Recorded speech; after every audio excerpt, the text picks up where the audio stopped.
नमस्कार दोस्तों, आज बात करने वाला हूं बहुत ही कमाल के कंटेंट के बारे में। दोस्तों आज बात करने वाले हैं सर्कुलर नंबर 03/2023 के बारे में, जो कि ये गवर्नमेंट ने सर्कुलर इशू किया था और इनऑपरेटिव पैन के केस में बोला था कि टीडीएस का रेट क्या लगेगा, टीडीएस का रेट हायर रेट पे लगेगा।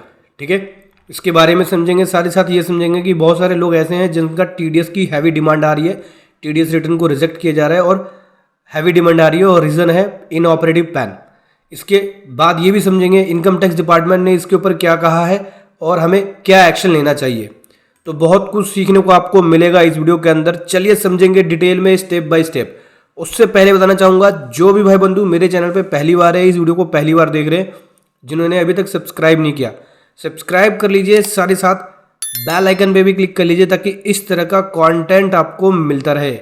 सो दोस्तों, इनकम टैक्स एक्ट के अंदर पैन को इनऑपरेटिव के लिए एक न्यूली इंट्रोड्यूस किया गया था, न्यूली रूल इंट्रोड्यूस किया गया था, रूल 114/AAA, जहाँ पे बोला था कि अगर आधार कार्ड पैन कार्ड से लिंक नहीं होगा तो पैन कार्ड इनऑपरेटिव हो जाएगा। और अगर पैन कार्ड इनऑपरेटिव हो गया तो क्या होगा?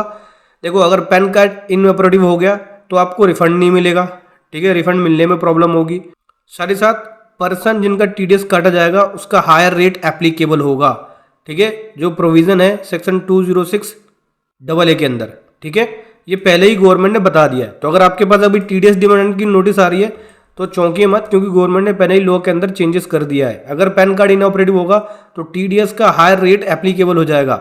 जो हायर रेट है, हायर रेट क्या होता है? हायर रेट होता है 20%, तो सीधा 20% एप्लीकेबल हो जाएगा। बस 194Q के केस में 5% है, जो परचेज ऑफ गुड्स का टीडीएस है उसके ऊपर 5% है लगभग। इसके अलावा ज़्यादातर सेक्शंस के अंदर 20% है हायर रेट टीडीएस का। ठीक है, जैसे कि अगर आप प्रॉपर्टी परचेज कर रहे हो, सेल परचेज कर रहे हो, तो उस केस में मान लो जिसका आपने टीडीएस काटा उसका पैन कार्ड इनऑपरेटिव है, तो उस केस में 20% टीडीएस एप्लीकेबल हो जाएगा, हायर रेट, जिसकी वजह से हैवी डिमांड आएगी। मेरा विश्वास कीजिए, बहुत सारे लोगों की हैवी डिमांड आई है इनऑपरेटिव पैन के कारण। ठीक है, तो पैन कार्ड ऑपरेटिव कब होगा? जब पैन कार्ड आधार कार्ड से लिंक होगा तब ऑपरेटिव हो जाएगा। तो क्या उसके बाद डिमांड हट जाएगी? डिमांड उसके बाद नहीं हटेगी, क्योंकि जिस पीरियड में आपका इनऑपरेटिव था उस पीरियड में आपने रिटर्न फाइल करी थी और उस पीरियड में आपका पैन कार्ड इनऑपरेटिव था, जिसकी वजह से हायर रेट लगा है। अगर उस पीरियड में आपका ऑपरेटिव होता तो हायर रेट नहीं लगता।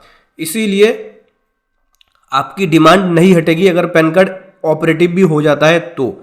इसके लिए यहाँ पे इनकम टैक्स डिपार्टमेंट ने कुछ बोला भी है, देख सकते हो यहाँ पे ये एडवाइजरी चल रही है। सो दोस्तों, आपको इस इनकम टैक्स की साइट पे दिख भी जाएगा। यहाँ पे गवर्नमेंट एक पॉपअप भी दे रही है, बोल रही है कि अटेंशन डिडक्टर जो टीडीएस काट रहे हैं, ठीक है, कि अगर आप पैन कार्ड जो रिटर्न फाइल कर रहे हो उसमें पैन कार्ड का स्टेटस जरूर चेक कर लो। अगर इनऑपरेटिव होगा तो टीडीएस और टीसीएस का जो रेट है वो हायर लगेगा।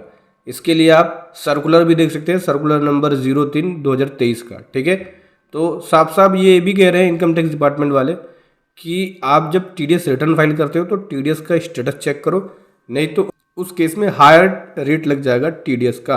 और टीडीएस का हायर रेट कितना लगता है? 20%, यानी जहां आपने 1% काटा होगा 20% एप्लीकेबल हो जाएगा अगर इनऑपरेटिव हुआ तो। लेकिन अगर 194Q का केस है तो उस केस में 5%। ठीक है, तो समझने वाली बात यह है कि जब भी आप टीडीएस रिटर्न फाइल करें तो आप अपने पैन को वेरीफाई करें। वेरीफाई पैन स्टेटस पे जाके आप यहाँ वेरीफाई कर सकते हैं। इसका जो पूरा डिटेल प्रोसेस है वेरीफाई करने का, वो मैंने अपने चैनल पे ऑलरेडी डाला हुआ है। उस वीडियो को जाके देख सकते हैं कि कैसे वेरीफाई करना होता है। करना कुछ नहीं होता, सिंपल यहाँ पे पैन नंबर डाल के, name, phone number, date of birth वगैरह डाल के आप वेरीफाई कर सकते हो। ठीक है,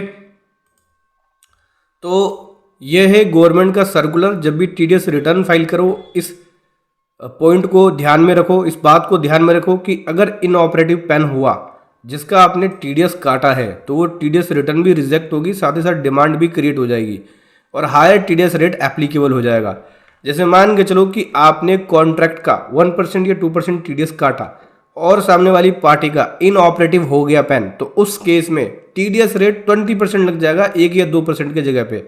उस केस पे हायर टीडीएस लग जाएगा और हायर टीडीएस की वजह से आपको टीडीएस जमा कराना पड़ेगा जो डिमांड आएगी। तो जब भी टीडीएस की रिटर्न फाइल करो इसको ध्यान में रखो कि क्या आपका पैन या जिसका आप टीडीएस काट रहे क्या उसका पैन ऑपरेटिव है या इनऑपरेटिव। तो दोस्तों ये था एक कमाल का कंटेंट जो मैं आपके सामने लेकर आया। वीडियो कैसी लगी जरूर बताएं। Thank you so much. जय हिंद, वंदे मातरम।